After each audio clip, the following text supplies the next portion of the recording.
and how this links to aliens. Okay, let me start.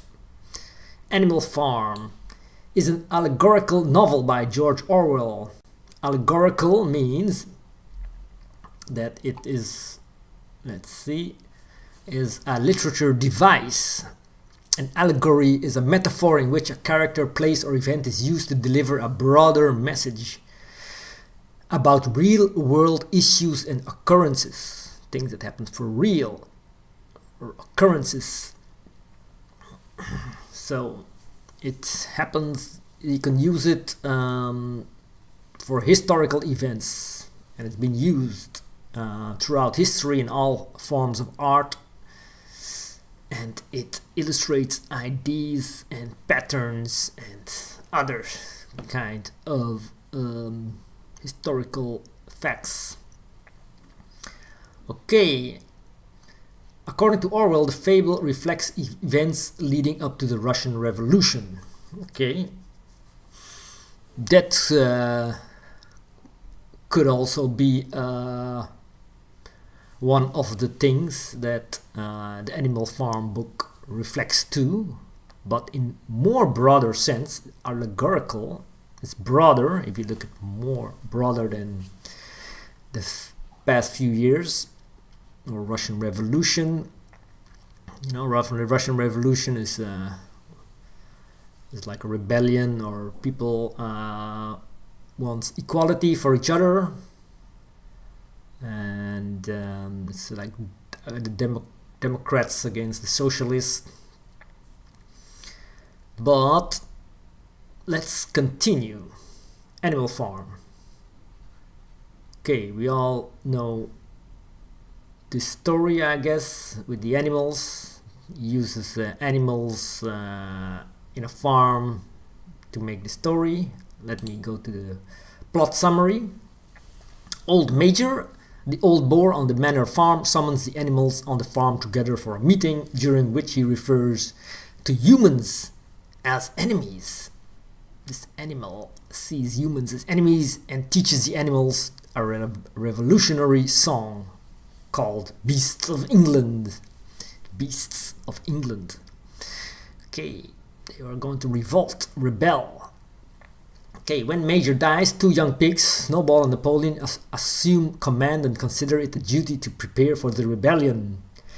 The animals revolt, driving the drunk, irresponsible farmer and his caretakers and employees off the farm. So the animals drive the humans off the farm, and they adopt the 7 commandments of animalism, the most important of which is all animals are equal, except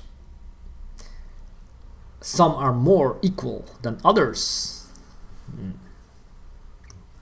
These are the pigs.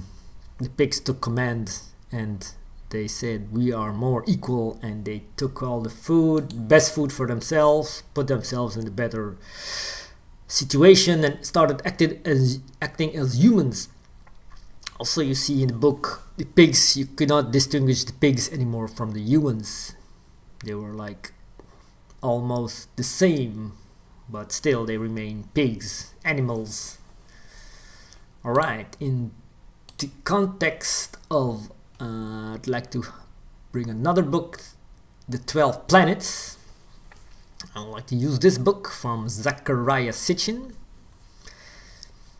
He claimed that the Anunnaki were actually a race of extraterrestrial beings from the undiscovered planet Nibiru, who came to Earth around 500,000 years ago. That's a very long time, 500,000 years. So a lot of things happens in that long period of time, and these aliens came down to mine gold.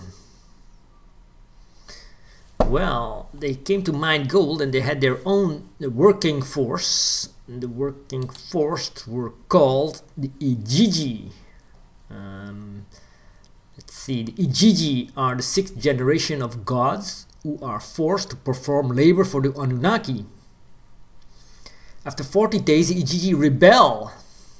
That's the same thing that happens in the Animal Farm, rebellion. And the god Enki, one of the Anunnaki, creates humans to replace them.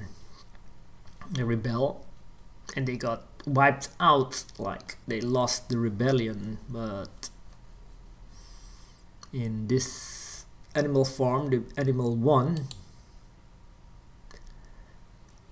And according to Sitchin, the Anunnaki genetically engineered Homo erectus to create modern humans to work as their slaves. So the first rebellion failed, and the human came. Okay, so the humans are the slave. So what happened now? The Anunnaki went away, and they left some of their guardians. In the book of Enoch you call them the Watchers, are angels dispatched to Earth. These were Anunnakis dispatched to Earth to watch over the humans. They soon began to lust for the humans, and they started abusing, using, and treating humans very badly. And their leader Samayaza defect en masse to illicitly instruct humanity and procreate among them. So these horrible creatures started to use the humans and procreate among them, and the offspring of these unions are the Nephilim, savage giants who pillage the earth and endanger humanity.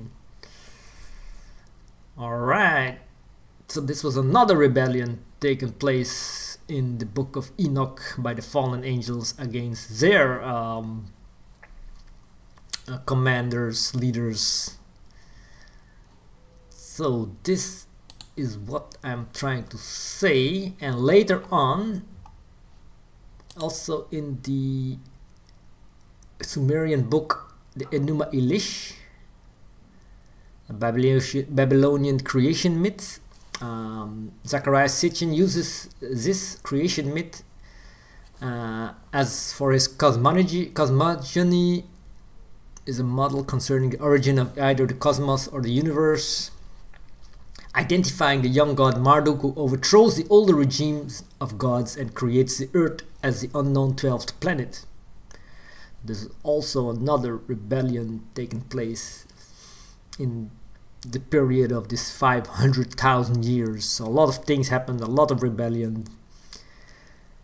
And according to Sitchin, these Anunnaki are here on Earth also. And they were forced to leave Earth when Antarctic glacier melted, causing the flood. But then they came back and rebuilt, and the Nephilim needed more humans to help in this massive effort, taught them agriculture and more. So Sitchin also claimed that the Anunnaki had left behind human-alien hybrids, some of whom may still be alive today, unaware of their ancient ancestry. So these rebellion and fighting and domination is happening for a long time, historically seen. So you can also put the animal farm in that context of rebellion against the Anunnaki from humans, or from their own workforce, or from their own ranks they put under command on Earth.